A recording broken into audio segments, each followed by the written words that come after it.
सीमांत क्षेत्र जोशीमठ ब्लॉक के नीति घाटी से कैलाश मानसरोवर यात्रा का मार्ग खोलने की मांग उठने लगी है। पर्यटन को बढ़ावा देने और सीमांत क्षेत्रों से पलायन रोकने को लेकर यहां मांग उठ रही है। इस मांग को लेकर डीएम चमोली के जरिए मुख्यमंत्री त्रिवेंद्र सिंह रावत को ज्ञापन भी भेजा गया। नीति घाटी, जो कि पौराणिक समय से ही भारत और तिब्बत के व्यापार एवं पारस्परिक संबंधों का केंद्र रहा है, जिसके चलते सीमांत घाटी के लोग पारस्परिक व्यापार करते थे। यहाँ से तब कैलाश मानसरोवर यात्रा भी हुआ करती थी।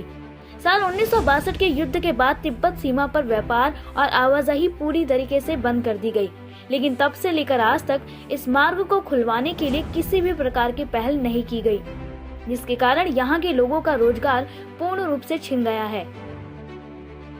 करें कि नीति वैली से अगर मानसरोवर यात्रा शुरू की जाती है तो नीति वैली के लिए क्या फायदे हो सकते हैं। निसंदेह 1962 से पहले इस घाटी से मानसरोवर यात्रा प्रॉपर वे में हुआ करती थी और हमारे नीति वैली के लोगों का तिब्बत से व्यापारिक संबंध रहे हैं।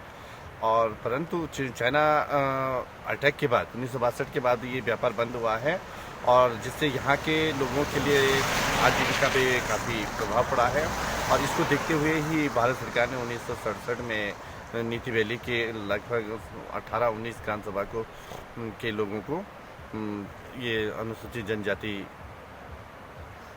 घोषित किया गया था और उसके सापेक्ष आने वाले दिनों में विभिन्न सेवाओं में इन लोगों को रोजगार के अवसर प्राप्त हुए। परंतु अभी भी काफ़ी लोग आजीविका के लिए संघर्ष कर रहे हैं। यहाँ की विषम भौगोलिक परिस्थितियाँ यहाँ की आजीविका के लिए बहुत कठिनाइयों का सामना इन लोगों को करना पड़ रहा है। अगर आज के परिप्रेक्ष्य में अगर केंद्र सरकार कैलाश मानसरोवर यात्रा की पहल इस क्षेत्र से करती है तो निसंदेह यहाँ जहाँ पर्यटन के लिए बढ़ावा मिलेगा, साथ ही साथ तीर्थाटन के लिए भी इसके बढ़ावा मिलेगा और साथ ही साथ रोजगार के अवसर प्राप्त होंगे।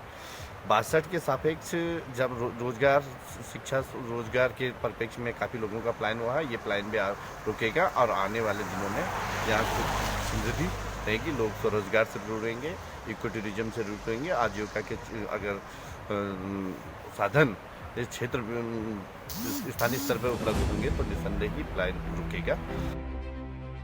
यहाँ के लोगों का दावा है कि यहाँ से कैलाश मानसरोवर यात्रा रूट बहुत ही सुगम है।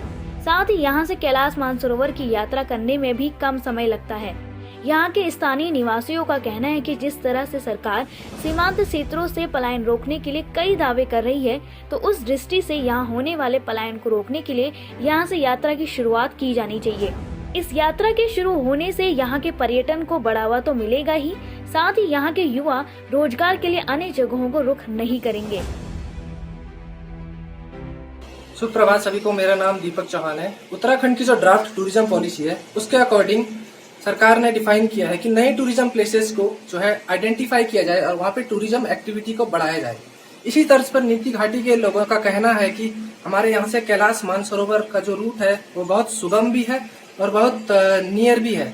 अगर यहाँ पर से भी अगर पिथौरागढ़ की जो कंटेम्प्रेरी जो कैलाश मानसरोवर की यात्रा अभी कराई जा रही है वाया नेपाल होते हुए, उसी तर्ज पर अगर नीति घाटी से भी कैलाश मानसरोवर यात्रा को कराया जाए तो यहाँ के लोगों को अपने घर पे ही रोजगार मिलेगा। जिस तरीके से अभी कोरोना महामारी के चलते हुए यहाँ पे रिवर्स माइग्रेशन हुआ है और जो ये रिवर्स माइग्रेशन हुआ है ये स्किल्ड पीपल जो है इसमें इन्वॉल्व हैं, तो इन लोगों को अपने एक्सपीरियंस के साथ जब अपने ही क्षेत्र में रोजगार करने का अवसर प्राप्त होगा तो ये बहुत ही बेनिफिशियल साबित होगा और आने वाली जनरेशन को जो है एक स्टेबल रोजगार घर पे ही मिलेगा।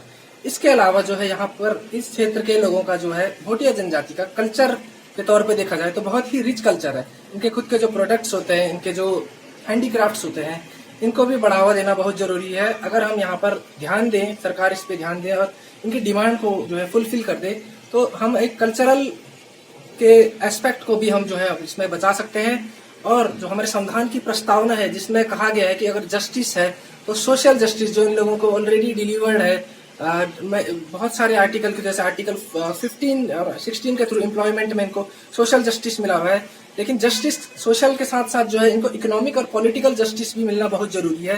निश्चित तौर पर यदि सीमांत क्षेत्र जोशीमठ के नीति घाटी से कैलाश मानसरोवर यात्रा खुलती है तो सबसे पहले यहाँ पर पर्यटन को बढ़ावा मिलेगा। उसके बाद जब पर्यटन को बढ़ावा मिलेगा तो साथ ही साथ रोजगार उपलब्ध होंगे और रोजगार उपलब्ध होंगे तो यहाँ का पलायन रुकेगा। जो कि सरकार का सबसे मेन उद्देश्य है कि पलायन रोकना है। नीति घाटी क्षेत्र से कैलाश मानसरोवर यात्रा शुरू करने की मांग आज से नहीं बल्कि लंबे समय से उठ रही है। अगर सरकार इस क्षेत्र से भी यह यात्रा शुरू करती है तो यह केवल रोजगार और पर्यटन को ही बढ़ावा नहीं मिलेगा बल्कि साथ ही सुरक्षा की दृष्टि से भी इस यात्रा का महत्व बढ़ जाएगा।